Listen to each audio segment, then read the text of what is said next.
அன்பு நேயர்களே வணக்கம். டிசம்பர் மாதம் 1ஆம் தேதி. டிசம்பர் மாதம் 1ஆம் தேதி மிக அற்புதமான நாள். அன்னைக்கு ஏகாதேசி. ஏகாதேசி மாதம் மாதம் வருவது தானே, அது என்ன பெரிய சிறப்பு அப்படின்னு கேட்கலாம். இது கார்த்திகை மாதத்திலே வரக்கூடிய ஏகாதேசி. கார்த்திகை மாதம் வளர்பிறையிலே வரக்கூடிய ஏகாதேசி. மார்கழி மாதத்திற்கு முன்னாலே, வைகுண்ட ஏகாதேசிக்கு முன்னாலே வரக்கூடிய வளர்பிறை ஏகாதேசி. அந்த வைகுண்ட ஏகாதேசியை விட ஒரு படி சிறப்பான ஏகாதேசி எந்த ஏகாதேசின்னு சொன்னால், வர திங்கக்கிழமை வரக்கூடிய கைசிக ஏகாதேசி. அதனால் வைகுண்ட ஏகாதேசியை விட இந்த ஏகாதேசி சிறப்பா அப்படின்ட்டு கேட்கலாம். வைகுண்ட ஏகாதேசி யார் கும்பிடுறாங்களோ அவங்களுக்கு தான் வைகுண்ட பதத்தை தரும். ஆனால் இந்த கைசிக ஏகாதேசிங்கிறது மற்றவர்களுக்கும் வைகுண்ட பதத்தை தரும். அது மட்டும் கிடையாது, இந்த வைகுண்ட ஏகாதேசி நம்ம இருந்து இந்த ஏகாதேசி பலனால் பாதிக்கப்பட்ட ஒருவருக்கு சாப விமோசனம் தரலாம் என்பதை காட்டுகின்ற ஏகாதேசி தான் இந்த கைசீக ஏகாதேசி. இது என்ன கைசீகம் அப்படின்னு சொன்னால் வேறு ஒன்றும் கிடையாது.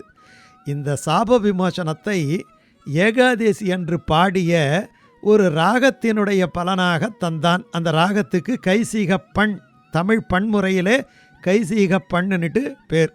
கிட்டத்தட்ட ஒரு பைரவி ராகம் மாதிரி இருக்குன்னு வச்சுக்கிங்களாம். அந்த ராகத்தினுடைய பலனை தந்தான். அதனால்தான் மதுரகவி ஆழ்வார் பாவின் இன்னிசை பாடி திரிவன என்னார். இதில் ஒரு விஷயம் தெரியுது பாருங்க. பகவான் இசை ரூபமாக இருக்கின்றான், இசையை விரும்புகின்றான், இசை என்பதை ஒரு யாகமாக ஏற்றுக்கொள்ளுகின்றான், அப்படியெல்லாம் தெரியுது இல்லையா? அப்படிப்பட்ட ஒரு அற்புதமான ஏகாதேசி. இந்த கதையே ரொம்ப அற்புதமான அற்புதமான கதை இந்த கைசிக ஏகாதேசி கதை. இந்த கைசிக ஏகாதேசி எங்கே ரொம்ப விசேஷம் அப்படின்னு சொன்னால், திருநெல்வேலி மாவட்டம், திருநெல்வேலியில் இருக்கக்கூடிய ஒரு மலைப்பகுதி. திருநெல்வேலிக்கு பக்கத்தில் களக்காடு, அதுக்கு பக்கத்தில் இருக்கக்கூடிய ஒரு அற்புதமான ஊர் தான் திருக்குறுங்குடின்னுட்டு பேர். அது மேற்கு தொடர்ச்சி மலையில் இருக்கக்கூடியது. இன்றைக்கும் பார்த்திங்கன்னா அது வனாந்திரமாக தான் இருக்கும். அந்த மலை இருக்குது இல்லையா, அந்த மலைக்கு மகேந்திரகிரி மலைன்னுட்டு பேர். அந்த மகேந்திரகிரி மலையில் இருந்து தான் ராமாயணத்தில் சுந்தரகாண்டத்தில் இலங்கைக்கு போகக்கூடிய அனுமன் இந்த இடத்துல கால் பதித்து தான் ஜம்ப் பண்ணார் அப்படின்னு சொல்லுவாங்க. அப்படி பாய்ந்த இடம், திருவடிப்பட்ட இடம் இந்த மகேந்திர மலை. இந்த மகேந்திர மலை இன்றைக்கும் பார்க்கலாம். இங்கே கீழே ஒரு கோயில் இருக்கும், திருக்குறுங்குடி நம்பிராயர் கோயில். மேலே அழகிய நம்பிராயர் கோயில்ன்னுட்டு இருக்குது. போகிற பாதையெல்லாம் வனம், அருவி, காடு, அவ்வளவு அற்புதமான ஒரு காட்சி. இன்றைக்கும் பார்த்திங்கன்னா ஜீப்பில் தான் மேலே போகணும், நடந்தும் போகலாம். ஆனாலும் அது அடர்த்தியான வனம். அங்கே மேலே ரம்பிராயர் அப்படின்ட்டு பெருமாள் இருக்கிறார். குறுங்குடி வள்ளின்னுட்டு பேர். அப்படிப்பட்ட திருக்குறுங்குடி என்கிற தலத்தில் பாணன் நம்பாடுவான்னுட்டு அவனுக்கு பேர். அந்த பாணன் வாழ்ந்து வந்த பொழுது ஏகாதசி விரதத்தை விடாமல் இருப்பான். இந்த கைசிக ஏகாதசி வந்தது, கார்த்திகை மாதம் வளர்பிறை ஏகாதசி வந்தது. அவன் கோயிலுக்கு பாடுறதுக்காக போனான். போகும்போது பார்த்திங்கன்னா வழியில் ஒரு பிரம்மராட்சசன்னா ஒரு தப்பான செயலை செய்து அதன் மூலமாக ஒரு பேய் மாதிரி அலையிறது. அதுக்கு பேர் பிரம்ம, அதாவது பிரம்மஹத்தி தோஷத்தினாலே அல்லது ஏதாவது யாகங்களிலே செய்த தவறினாலே நம்ம ஒரு ராட்சசனாக மாறுறது பிரம்மராட்சஸ் அப்படின்ட்டு பேர். அப்படிப்பட்ட ஒரு பிரம்மராட்சஸ் ரொம்ப பசியோடு இருந்ததால் இந்த நம்பாடுவானை பிடித்து கொண்டு, இன்னைக்கு எனக்கு நீ உணவாக வேண்டும் அப்படின்னு சொன்ன உடனே அவங்க ஜனம் யோசனை பண்ணார், இந்த உலகத்திலே இருந்து என்ன பண்ண போகிறோம், யாருக்காவது பிரயோஜனப்பட்டால் சரிதான், உன் சாப்பாட்டுக்காக என்னுடைய உடம்பு பயன்படுமென்னா நான் கொடுக்கறதுக்கு தயாராக இருக்கிறேன். ஆனால் எனக்கு ஒரே ஒரு விஷயம், இன்றைக்கி ஏகாதசியாக இருக்குது, பெருமாளுக்கு போய் பாடி கைங்கரியம் பண்ணணும், பாடிட்டு வந்துடுறேன், அதுக்கப்புறமா நீ என்ன சாப்பிட்லான்னு சொன்ன உடனே, நான் மனுஷனை நம்ப மாட்டேன், காரணம் கொடுத்த வாக்குறுதியை மீறுகின்றவன் மனிதன், ஆகையினாலே நான் உன்னை நம்ப மாட்டேன் என்று சொன்ன உடனே இந்த நம்பாடுவான் பலவிதமான சத்தியங்களை பிரமாணமாக செய்கிறான்.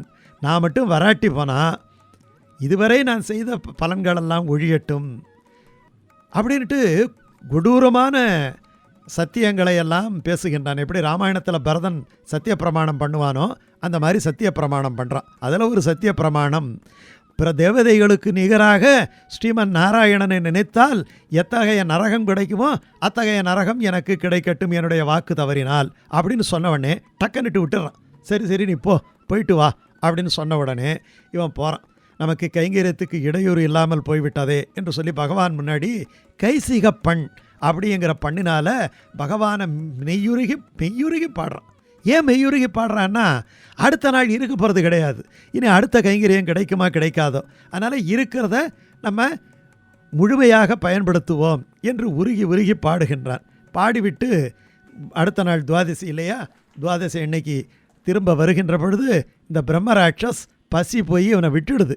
நீ உன்னுடைய புண்ணியத்தை தந்து என்னை பிரம்மராட்சஸ் பதவியிலிருந்து என்னை எடுத்துடு, எனக்கு சாப விமோசனம் தா அப்படி என்று கேட்டவுடன் அந்த நம்பாடுவான் அந்த சாப விமோசனத்தை தந்து இவரை விடுவித்தார் என்பது அங்கே இருக்கக்கூடிய வரலாறு.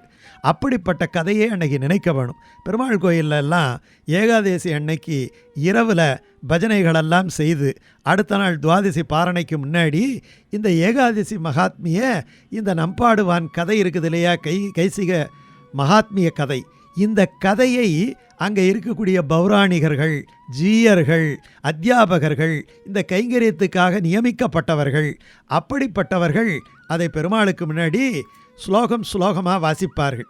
இதையெல்லாம் வாசித்தவுடனே பெருமாள் அவர்களுக்கு பிரம்மரதம் சாதித்து ஒரு பல்லாக்கில் ஏற்றி வச்சு அவங்க வீட்டில் போய் சகல மரியாதையோடு விட்டுட்டு வர சொல்வார். அது கைசிக மகாத்மியத்தினுடைய அற்புதமான விஷயம்.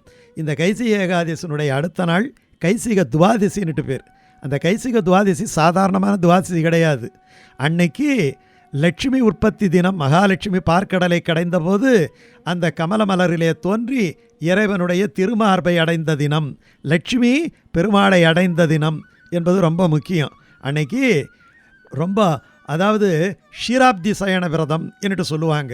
படுத்திருக்கிற பெருமாள், பள்ளி கொண்ட பெருமாளை வணங்கும் நாள்னுட்டு அன்னைக்கு விரதம் இருந்து துவாதசி பாரணையெல்லாம் முடித்த பிறகு பள்ளி கொண்ட பெருமாளுக்கு ஒரு தாமரை பூவையோ இல்லை ஒரு துளசி மாலையையோ கொண்டு போய் சாத்தி அன்னைக்கு அந்த பெருமாளை வணங்குவதன் மூலமாக கைசிக ஏகாதசியினுடைய பலனையும் கைசிக துவாதசியினுடைய பலனையும் நாம் சேர்ந்து பெறலாம்.